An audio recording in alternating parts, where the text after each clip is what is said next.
wonder what this is? Well, it's your Octopus Card. Ika nga parang beep card dito sa Hong Kong. Alam mo ba kung ano mga benefits nito? Pag-uusapan natin yan. Alam mo ba kung paano kunin at anong mga pinagkaiba ng iba't ibang kulay na cards dito? At gusto mo rin bang malaman ng mga do's and don'ts at tips nito?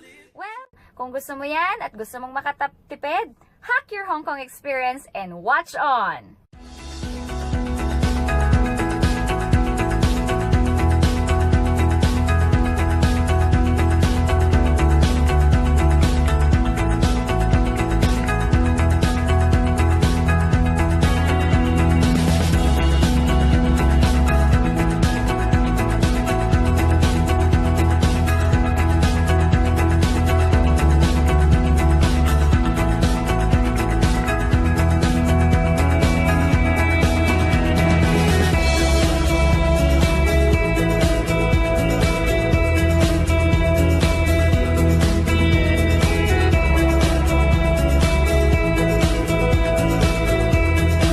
I-discuss ang tipid tip number 1 natin, ang paggamit ng Octopus Card. So, it's like digital money. Itatop up mo sa 7-Eleven, sa K-Circle, kung saan man pwede, yung value na meron ka na cash para ilagay dito sa yung digital wallet. So, bakit ba nakakatipid kapag mayroon kang Octopus Card? Number 1, kasi ang mga fare dito sa bus, sa train, o minsan pati mga pagkain, laging may butal na cents. Meron kang Octopus Card, natitipid mo yung mga butal na isusukli nila dapat sa'yo. Kunwari, hindi ka gagamit ng Octopus Card, or for some reason, naiwan mo yung Octopus Card mo at nandun na sa tapat yung bus. Alam nga namang bumalik ka pa sa hotel or sa apartment mo, diba? So, pwede ka rin naman makasakay. Pwede tayong magbayad ng coins. Yun, pag nilagay mo siya doon sa lalagyan na parang box, na parang clear box na ganyan, hindi na nila pwedeng suklian. You will not have your change for your $10, diba? So, you lost, or somehow you gave the tip. You gave it as a tip na parang $2 na 2.7 na dollars na binigay mo na tip sa driver. Hindi na niya pwedeng suklian yun once na sinut mo yun sa parang alkansya doon sa harapan, sa tabi ng driver.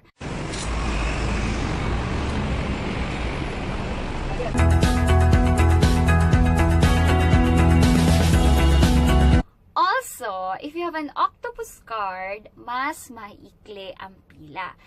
For instance, for your Octopus ticket, it's Octopus Card, it's very fast. Diretso ka na lang, pumasok ka na kaagad dun sa scanner, toot, and then, voila, you're inside your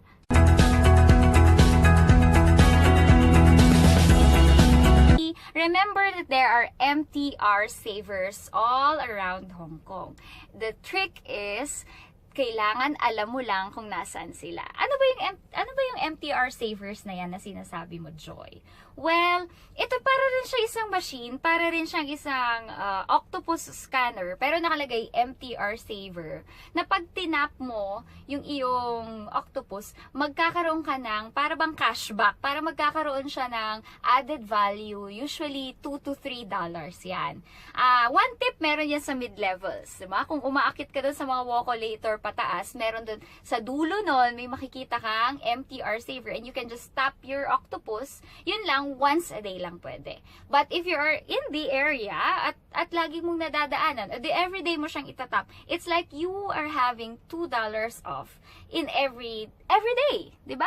So, yun yung mga tipid-tip natin. Sa mga hindi po nakakaalam, abangan ang susunod na video at i-upload ko ang checklist kung nasaan ba makikita ang mga MTR savers para nagkakaroon tayo ng cashback sa ating Octopus. So, ang validity nito is 1,000 days. More about the Octopus Card. Actually, nandito yung mga friendly reminders. Number 1, hindi pwedeng gamitin ang isang Octopus Card para sa 2 tao. Hindi siya pwedeng sharing. Yun lang, yun ang catch doon. Kasi, for example, sa station na to, at this moment, tinap ko to para makapasok ako sa train, pag tap nun, hindi ko siya pwedeng ulitin. For example, kasama ko yung anak ko, asawa ko, best friend ko. Hindi ko pwedeng itap ulit yung akin para ako maglibre sa kanila. Yun ang hindi pwede. So, you cannot use one card for two persons. Kasi that do not hold one Octopus card at the same time. Una sa lahat, hindi mag-work yung scanner. Hindi niya alam kung ano yung i-read niya, malilito siya.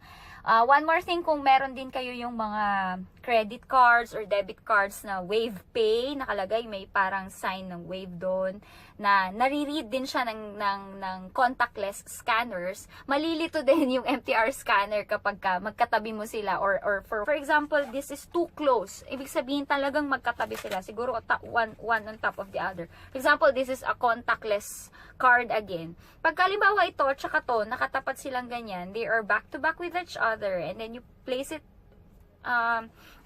sa wallet mo, ng ganyan. Pag tinap mo, hindi ma-read na machine. Mag-e-error siya na mag-e-error because there will be confusion. Diba? Nag-aagawan sila kumbaga ng nire-read. Hindi niya alam kung ano i-read niya. Ito ba o yung isang dala mong contactless din. So, for one thing, for example, for me, I keep my cards here in this side. Diba? Yung mga other contactless ko, yung mga ATM cards ko, whatever, my IDs, I keep it here. And my Octopus card, I keep it on the other side. Saan ba mabibili ang Octopus card? Hindi naman actually ito binibili. Parang nirerentahan natin. Kumbaga, parang ganon. Kasi, pag landing natin sa airport, meron daw nakalagay, ticket to the trains. Yan. Sabihin mo na Octopus card ang gusto mo. Okay? May iba't ibang klase ng ganito. Yung akin, pang adult. Normal adult. Yan. Normal. Hindi naman ako abnormal. Ewan ko. Anyway, itong Octopus card na to, inahawak ko, itong colorful na ganitong itsura. Tadan! Yan. Will cost you 50 Hong Kong dollars, diba? Pero, sa umpisa, you cannot buy this for 50 Hong Kong dollars. You have to pay 150 Hong Kong dollars to get this, but it already has a value of $100. So, parang, starting value mo talaga, $100. Hindi pwedeng bumaba doon. Yun is starting mo. So, the cost of the card is 50 Hong Kong dollars. That's why, when you return it, pag binalik mo siya, ibabalik din nila sa'yo yung 50 Hong Kong dollars. Ang catch lang, yung renta, kumbaga yung rental fee natin is $9. So, parang $41 na lang ibabalik nila for this. Sulit naman, kasi sa laki ng na-save natin sa mga cents, sa convenience, diba? Okay na yung $9. Hindi na yun kawalan. Iba rin po ang kulay kapag ka sa elderly or sa kids. Usually sa elderly, pink ang color nito. So, parang full pink siya. Ganito pa rin itsura. You will see the infinity sign, parang number 8 na octopus. Pero pink siya. Pink yung design niya.